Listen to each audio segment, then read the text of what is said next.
लंका में माता सीता से मिलने अशोक वाटिका में सर्प बनकर कौन आया। दोस्तों, यह तो आपने सुना ही होगा कि अशोक वाटिका में हनुमान जी आए थे, परंतु आपने ऐसा प्रसंग शायद ही कभी सुना होगा कि लंका में माता सीता से मिलने सर्प बनकर कोई आया था। दोस्तों, रामायण में तुलसीदास जी की जो रामचरितमानस है उसमें आपने बहुत सारे प्रसंग देखे होंगे और बहुत से प्रसंग आपको याद भी होंगे, परंतु आपने ऐसा प्रसंग शायद ही कभी सुना है कि सीता माता से मिलने सर्प बनकर कोई आया था। दोस्तों, यह वीडियो बहुत ही रोचक और रहस्यमय होने वाला है। आप इस वीडियो में अंत तक बने रहना। यदि आपको यह वीडियो अच्छा लगे तो लाइक करें और यदि आप मेरे इस चैनल पर नए हो तो कृपया सब्सक्राइब करें। दोस्तों, रावण ने माता सीता का हरण किया था। माता सीता के हरण के दौरान बहुत प्रयास के बाद भी प्रभु श्री राम माता सीता को खोज नहीं सके। सीता का हरण करके लंका में ले गया और उसे अशोक वाटिका में कैद कर दिया। अशोक वाटिका में माता सीता ने अन्न जल का त्याग कर दिया था और वह भूख से व्याकुल रहने लगी। भूख प्यास से व्याकुल रहते देखकर ब्रह्मा जी ने सोचा कि कहीं माता सीता की हालत बिगड़ न जाए और इसका परिणाम बहुत ही बुरा हो सकता है। यह सोचकर ब्रह्मा जी ने देवराज इंद्र को बुलाया और हे इंद्रदेव, लंका में माता सीता ने अन्न जल का त्याग कर दिया है और वह भूख से व्याकुल रहने लगी है। कहीं उनकी हालत कमजोर ना हो जाए,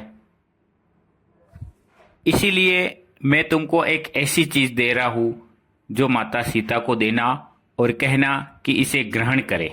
ब्रह्मा जी ने अपने हाथों में एक खीर से भरा हुआ पात्र प्रकट किया और देवराज इंद्र को दिया और कहा कि इसे माता सीता को देना और कहना कि इस खीर को पिए, जिससे 10,000 साल तक उनको अन्न जल की जरूरत ही नहीं पड़े और भूख से व्याकुल ना हो। ब्रह्मा जी ने देवराज इंद्र को यह भी कहा कि जब तुम लंका में जाओ और अशोक वाटिका में प्रवेश करो तो तुम्हें एक बात का ध्यान जरूर रखना होगा कि वहां जब तुम लंका में प्रवेश करो तो तुम्हें कोई पहचान न जाए। इसके लिए तुमको अपना रूप बदल कर जाना पड़ेगा। तुम लंकापति रावण और सभी गुप्त रक्षकों से बचते हुए सर्प रूप धारण करके लंका में प्रवेश करना, जिससे किसी की भी नजर तुम पर नहीं पड़े। यह कहते हुए ब्रह्मा जी ने देवराज इंद्र को विदा किया और देवराज इंद्र तुरंत ही लंका के लिए निकल पड़े। लंका में पहुंचकर देवराज इंद्र ने सर्प का रूप धारण किया और सर्प बनकर अशोक वाटिका में प्रवेश किया। माता सीता सर्प को देखकर थोड़ी सहमी और अपने तपोबल के बल पर उसने सर्प को पहचान लिया कि सर्प बनकर कौन आया है। इंद्रदेव ने अपना वास्तविक रूप धारण किया और माता सीता को कहा कि मैं ब्रह्मा जी के कहने पर यहाँ अशोक वाटिका में आया हूँ और ब्रह्मा जी ने मुझे एक आपके यहाँ अन्न जल त्यागने के कारण हम सभी वहाँ बहुत ही चिंतित हो गए हैं। ब्रह्मा जी ने मुझे यह खीर दी है आपको देने के लिए, आप इसे ग्रहण करें ताकि 10,000 साल तक आपको अन्न जल की।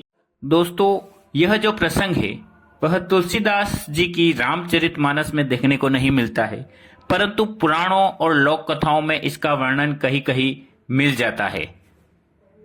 दोस्तों, माता सीता वह खीर ग्रहण करने से मना कर देती है और इंद्रदेव से कहती है कि मैं यह खीर नहीं पीऊंगी। देवराज इंद्र कहते हैं कि ब्रह्मा जी ने स्वयं यह खीर आपको पीने के लिए दी है, माता इसे ग्रहण करे। माता सीता ने ब्रह्मा जी का सम्मान के लिए यह खीर अपने पास रख ली। इंद्रदेव दोबारा सर्प रूप धारण करके लंका से बाहर निकल गए, जिससे उनको कोई पहचान नहीं सका। दोस्तों, कहीं कहीं यह भी लिखा हुआ है कि अशोक वाटिका में जब हनुमान जी आए, उन्होंने बहुत ही सूक्ष्म रूप धारण कर दिया था और सर्प रूप धारण करके सीता माता के नजदीक आए, और सीता माता ने जब भी अपने तपोबल के बल पर हनुमान जी को पहचान लिया और कहा कि तुम कौन हो, सर्प रूप धारण करके क्यों आए हो, तब हनुमान जी ने कहा कि मैं प्रभु श्री राम का दूत हूँ और आपकी तलाश में यहाँ आया हूँ। माता सीता उनको पहचान नहीं सकी। फिर हनुमान जी ने एक मुद्रिका माता सीता को दी प्रभु श्री राम के प्रतीक चिन्ह के रूप में। तब माता सीता ने हनुमान जी को पहचाना।